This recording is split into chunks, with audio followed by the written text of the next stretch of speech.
Hello world.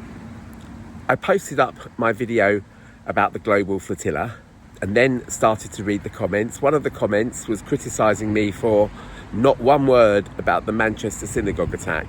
The Manchester Synagogue attack I don't even think had happened when I made that video. It happened on the same day, but I certainly didn't get the news for it till about an hour or so afterwards, and I felt absolutely awful about it. I also learnt that there was an attack on a mosque in Peacehaven near Brighton. Sympathies to the families of all those involved in this weekend's terrorist attacks in the UK, and they were terrorist attacks. The mosque attack was a terrorist attack. They set fire to it. There were 2 people in the building at the time who thankfully managed to get out, but they must be scared to within an inch of their lives. There were worshippers in the synagogue in Manchester on the holiest day of the Jewish year when that terrorist set about his evil acts, and it's horrible.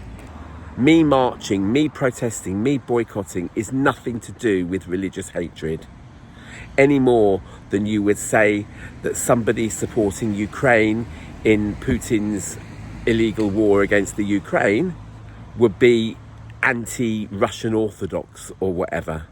It's not about religion. It's not about nationality. It's about what people are doing. And what is going on in Gaza and in the West Bank of Israel is just totally unacceptable. It needs to be protested because nobody else is doing anything about it. But one thing we must not lose sight of, Keir Starmer and the British media are trying to blackmail us and manipulate us into curbing our protests against what's going on in Gaza. Do not be manipulated. Do not be deterred.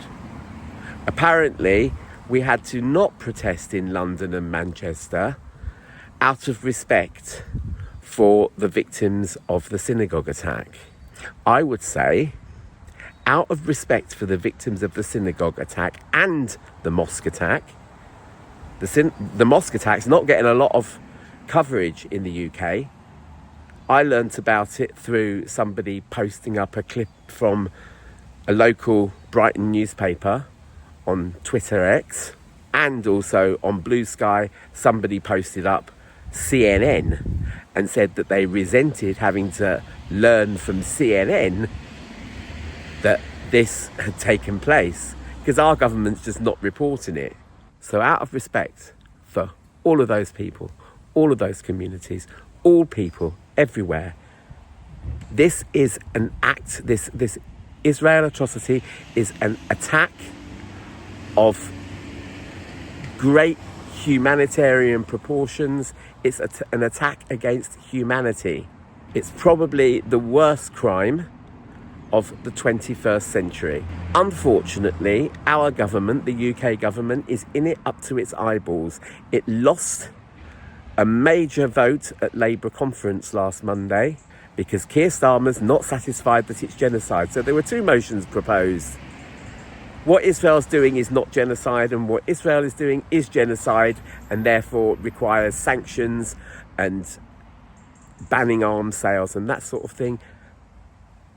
Keir Starmer was on the side of the it's not genocide, but it was obviously the other side that won, the other vote that won by a large proportion. And it was the unions who bankroll the Labour Party who were voting against him. So he is in a pretty sore place at the moment.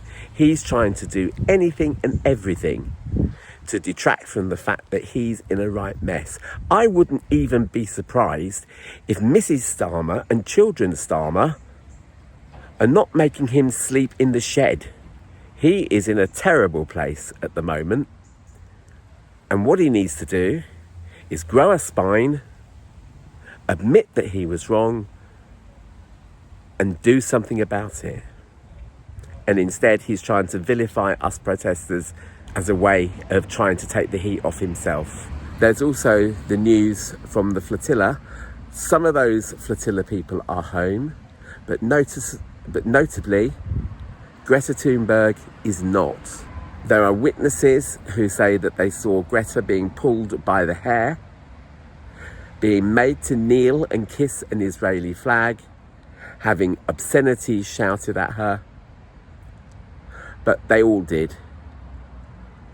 They've been kept in the most horrific conditions that they reserve and that they boast about reserving for Palestinians. They were fed food that was infested. If they got any food at all, it was infested with insects, flies, stuff like that. They've been dealt with by the Israeli legal system, but the prisoners themselves have not had any access to any lawyers. So it's all been very, very inhumane, even on the Flotilla front, but we need to bring Greta home. So I'll leave you there, folks. I'll try and come back with something more cheerful next time. Remember to like, doesn't work out here, subscribe, share if you dare, and I will see you in the next video. Bye-bye.